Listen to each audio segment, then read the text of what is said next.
Hello, lovely witches. This is Dawn from Aurora Dawn. Thank you so much for stopping by my channel. This is so cool. So glad you're here.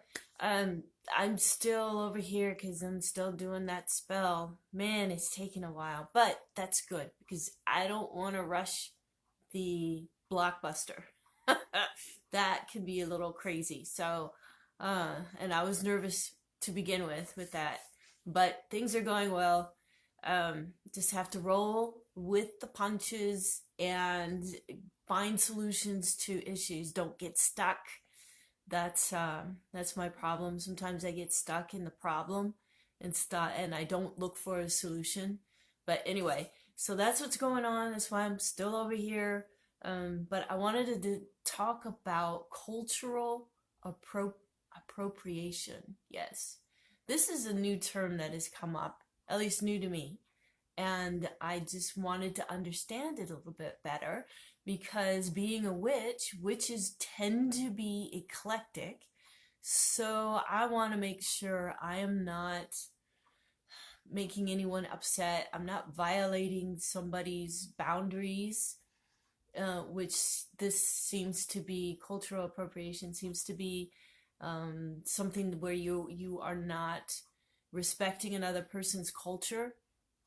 So I wanted to talk about it because there's a lot of, well, let me just start out with what's going on right now is that a lot of people who have not, nobody's been listening to, I shouldn't say nobody, but you know what I mean, the government and Caucasian culture, I don't know, society generally have not been listening to minorities. And so now we have the Me Too movement, which has been incredible. And we have a lot of racism that has bubbled up to the surface again.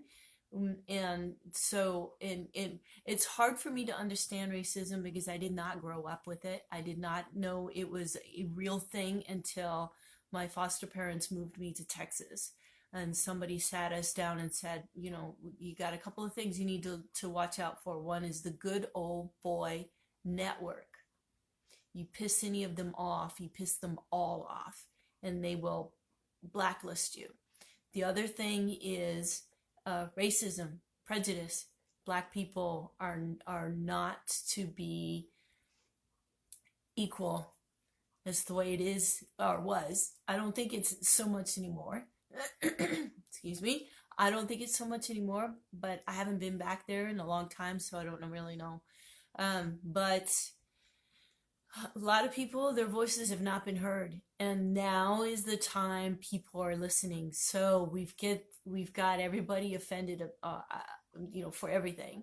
And I want to just shake everybody and say, pull your big boy and big girl panties up and get with the program. But I realize these are people that haven't been listened to. Nobody's been listening. They've got all this pain inside of them and nobody's listening. Okay. They're being violated, at least in their mind, even if you or myself don't see it. They are seeing it and they are experiencing it. And so I want to encourage myself, because I catch myself, oh my God, why are you offended for that? I mean, that's just silly. And I catch myself and like, Dawn, no, listen, you need to be compassionate and understanding. This is a time where people are finding their voice and they're realizing people are listening. Although it can foster a culture of entitlement. Well, I need you to walk on eggshells so I feel better about myself and I feel safe in the world. And that is kind of a toxic way of dealing with what's going on. But we're going to figure this out. We will figure this out as a society as we grow and become more conscious and more compassionate and more understanding. We have to just keep in mind, we have to be understanding. So cultural appropriation. We have a situation where over in boy, in history, European countries, cultures, societies have gone into other countries and colonialized, I guess, if that's a word, um, and conquered these other countries because they were easy. It was easy to conquer them, and it made the economy grow because you can expand your market to those countries that you owned, you governed, um, and you could use the cheap labor. So there is that, um, the people, the white people, the European descent people who are not taking other people's culture seriously or respectfully. So, say for instance, I think it's the hoodoo, maybe even voodoo, Papa Legba. Okay, I don't know enough about the hoodoo culture and system, spiritual system, to go out and call on Papa Legba. I'm not gonna do it because that's not my system. I'm not educated. I'm not experienced. I'm not somebody who should be doing that lightly. I need to be educated. I need to be initiated into the system. I need to be under the tutelage of somebody who is experienced. And so for me to go around calling on Papa Legba is probably one dangerous because the spirits in that system are very powerful, and if you are not approaching them properly, they will kick your butt just to teach you a lesson. So out of respect also for these people's culture, I am not going to go around calling myself a root conjurer, because that is, just because I've watched a few videos and I've done some candles, dressed up in hoodoo fashion. I'm not going to say I'm a hoodoo practitioner even. But I don't think I should be restricted from dressing candles up like they do in the hoodoo tradition. I don't think, because I'm being very respectful, I don't think that is a problem. I don't know. What are your thoughts? Let me know. Um, so here's an example here. A non-black person who is not an initiate invoking Urzuli Freda in a non-African tradition ritual ceremony, such as, okay, so maybe I am, Wiccan, and I want to, because Wiccans, or witches in general, I'll just say that, witches in general, we have deities that we follow. So say, okay, I'm a witch and I want to call on Urzuli Freda, even though I am not practicing and I'm not an initiate and I'm not even being educated in an traditional African ritual. So what am I doing? That's not cool. Okay, so because I don't know what I'm doing, I'm calling on somebody else's deity or spirit to assist me. It's dangerous. It's not good. You don't know how to approach that spirit. So same thing with Native Americans. Now there's some people who go to the length of, if you're not Native American and if you've not been trained by a Native American, you should not even be smudging. And I think that might be going a little far. They also say that white sage should not be used for, cleansing your house unless you're a Native American or you've been trained by a Native American. So I don't know. I don't think that's a bad thing. I'm doing it out of respect. I don't follow a Native American tradition. I don't follow any tradition really. So, and I'm experimenting with hoodoo kind of culture, flavor, but I don't call myself a hoodoo practitioner. I have my own spirit allies that I've learned to communicate with, and I learned how to approach them and how to interact with them. I have my spirit guides that I work with, and I don't call on deities. I don't call on Papa Legba. I don't call on Diana. I don't call on any gods really, because I just don't feel called to do that. They're not my gods. Um, and I have an issue with gods anyway. I prefer to work with spirits that work with me and don't lord over me. And I get the feeling that gods are there to lord over us and to tell us what to do. And I'm just not cool about that. So, cultural appropriation is about respect. Don't use another culture's spiritual tradition if you don't know what you're doing, if you've not been trained. Let's see. So, and it's hard for witches because we don't really have a lot that has been handed down to us. I mean, a lot of us are, eclectic. If you're drawn to Egyptian spiritual tradition, then go for that. Get into it. Read the books. Find practitioners and really get into it. Now, there are people who they call them syncretic. They synchronize different bits and pieces from different traditions and put them together into one system. Thunder Wizard is on YouTube. He's one of those. And there are many others who, for their own personal path, they use yoga, they use, even call on deities from other various cultures, maybe Egyptian god and a Celtic goddess, and they just mishmash it and put it together. It's that cultural appropriation. I really think that the cultural appropriation has to do with respect. Do you know what you're doing? Are you just fiddling around? And I think it's more of us white people diminishing the importance of something sacred to another culture.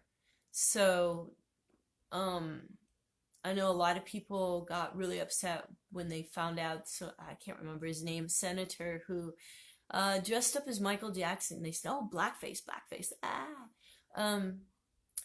But when a black man dressed up as Thor with the blonde hair, wig, and everything, that was okay. So it's very much a struggle. And I understand the blackface thing when you're making fun of African American people, making fun of them, then that's definitely not cool. Taking something that is sacred to a group of people, culture, then that is not cool either. And so we have here in America a football team called the Redskins. And I did not know this because nobody goes around and calling people Redskins, but that's a derogatory term. That is a name that they call Native Americans way back, way back, way back.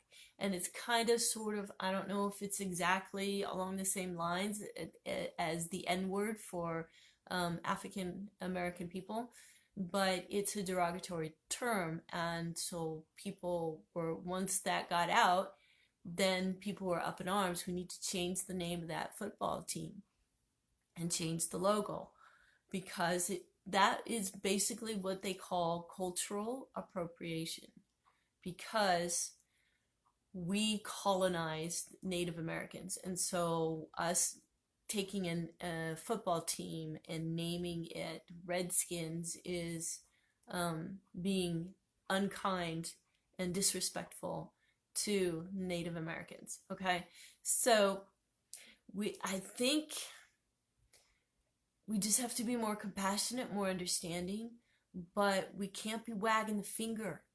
We can't be doing that either. We all have to figure it out for ourselves. Find your tradition, your path, put it together, feel it out, what works for you. If you're drawn to the Scandinavian spiritual tradition, go for it. Dig into it. Learn the history, learn the symbols, learn the rituals, and practice it out of respect, with respect. So this is a tough one. It really is. I feel that we can learn from each other. I feel that Native American smudging techniques is something that enhances and helps us. And I don't know that that's a bad thing for us white people to be using white sage to smudge our home and using it as our own smudging ceremony.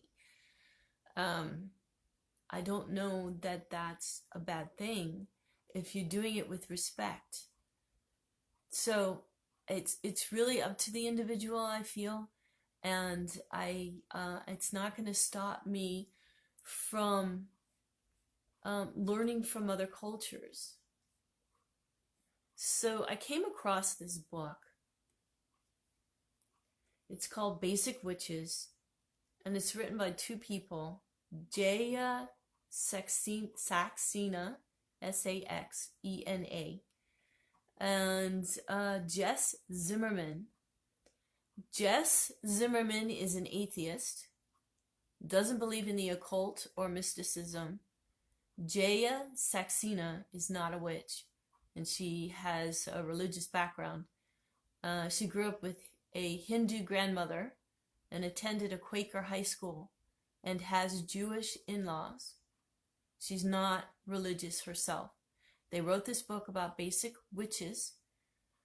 And it says how to summon success, banish drama, and raise hell with your coven.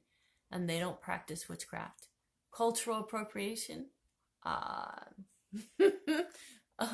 don't know. When I first read about this book, in my head I was saying, what is going on here? So basically they wrote this book because of its witches tend to draw in women who feel they are not in control or they feel powerless. And so witchcraft is a very good way of building your own power, empowerment, and making yourself stronger. So I wanted to read something here. Right, so this book was written because these two authors want to spread feminism, and they find that witchcraft or witches are all about empowering themselves. And it doesn't matter if you're a woman or a man. There are a lot of men in witchcraft, and really it's about empowerment. It's about bettering yourself. And some people get into witchcraft because they want to bind other people. They want to curse them because of the injustices that they bring out, that they put out on other people, like Weinstein, right? Yes. So people who are in powerful positions who have used their power to harm and hurt other people. And then there are others who want to just shine their light and expose that person's actions. So witchcraft tends to attract those kind of people who want to do those things, to right the wrongs and want to empower themselves so that the people who are toxic, who are harmful, can't hurt them. And so these two authors are harnessing that kind of mindset that is found in witchcraft and using it to kind of foster feminism, and which is not necessarily a bad thing. I'm not saying it's bad, but is this cultural appropriation where these two authors are writing a book about witchcraft and witches, and they don't even practice anything magical, nothing spiritual or mysticism or anything like that. And they've written this book. So is that cultural appropriation? I am not that sensitive, and I kind of could care less, but I just want to really my place in the world, I want to help other people. And I feel witchcraft is the best way for me to better myself and help other people heal as well. So I don't know, that's it. Give me your thoughts. Really, really want to hear what you have to say and what you think about this. I'm going to let you go for now. And thank you for watching. And if you like the video, please give me a thumbs up. And if you like these kinds of videos, then if you would, please subscribe. Okay, so do something today that brings you joy and makes you feel good. And I love you all. And until next time, blessed be.